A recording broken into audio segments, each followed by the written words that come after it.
আসসালামু আলাইকুম।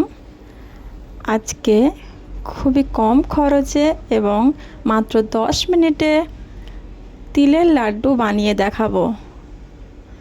চলুন তাহলে দেখে নিই তিলের লাড্ডু বানাতে কি কি লাগে। প্রথমে আমি প্যান বসিয়ে দেব। প্যানটা হালকা গরম হয়ে গেলে তিলগুলোকে নিয়ে নেব। এখানে আমি 250 গ্রাম তিল নিয়েছি। তিলগুলোকে হালকা হাতে নেড়ে চেড়ে প্রায় 10 মিনিট মতো ভেজে নিতে হবে। অবশ্যই গ্যাসটা স্লো আঁচে রাখতে হবে, তাহলে দেখবেন তিলগুলো ভাজাও হয়ে গেছে সুন্দর করে লাল লাল করে এবং মচমচেও হয়ে গেছে। এইভাবে করে আমি সব সুন্দর করে ভেজে নেব। দেখুন তিলগুলো আমার ভাজা হয়ে গেছে। তেলগুলো আমি একটা প্লেটে ঢেলে নিলাম। আর এর ফাঁকে আমি কড়াইতে 200 গ্রাম ভেলি গুড় নিলাম। গুড়গুলোকে ভালোভাবে গলিয়ে নিয়ে তার উপরে ফুড কালার অ্যাড করলাম আধা চামচ। ভালো করে নেড়ে চেড়ে এটাকে বানিয়ে নিতে হবে।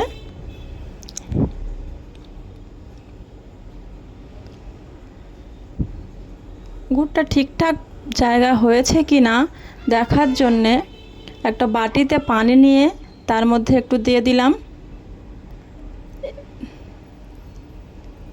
দেখুন এইভাবে করে জমে যাবে, একটুখানি পরে এভাবে করে জমে যাবে, তাহলে বুঝবেন গুড়টা আমার রেডি হয়ে গেছে। এর উপরে দিয়ে দেব আমি ভেজে রাখা তিল। এই সময়টা একটু হাত স্পিড চালাতে হবে আর অবশ্যই গ্যাস বন্ধ করে দিতে হবে। গ্যাস বন্ধ করে দিয়েছি। তিলটা ভালো করে নেড়ে চেড়ে গুড়ের সঙ্গে মাখিয়ে নিচ্ছি। এর উপরে দিয়ে দেবো আমি নারিকেলের পাউডার, দিয়ে দেব আলমন্ড বা কাঠবাদাম, দিয়ে দেব কাজু বাদাম কুচি,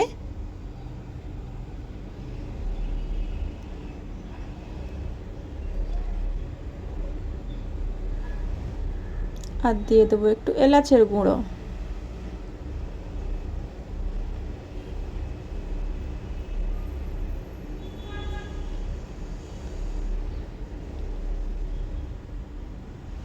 এইভাবে করে স্প্রিড নেড়ে ছেড়ে নিতে হবে। আর প্লেটে আমি এইভাবে করে ঘি হাত দিয়ে লাগিয়ে নিয়েছি। এবারে প্লেটে আমি ঢেলে নেব।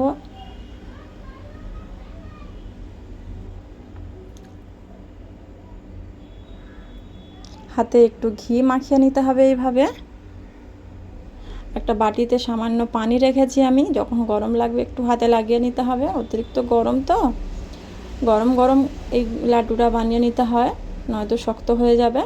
দেখুন এইভাবে করে হাতে গোল গোল করে শেপ দিয়ে নিয়েছি আমি। সবগুলো লাড্ডু এইভাবে শেপ দিয়ে নিয়েছি। উপর থেকে কাজু বাদাম ছড়িয়ে আমি সার্ভ করে নিয়েছি। দেখুন কত সুন্দর হয়েছে, খেতেও খুব সুন্দর হবে।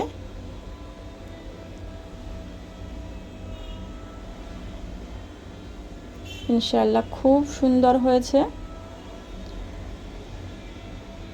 একটাই রিকোয়েস্ট আপনাদের কাছে, যদি ভিডিওটি ভালো লাগে তাহলে লাইক, শেয়ার এবং কমেন্ট করবেন আর আমার চ্যানেলটিকে সাবস্ক্রাইব করে রাখবেন।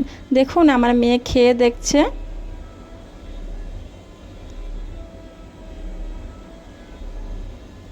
গাল নেড়ে ভালো করে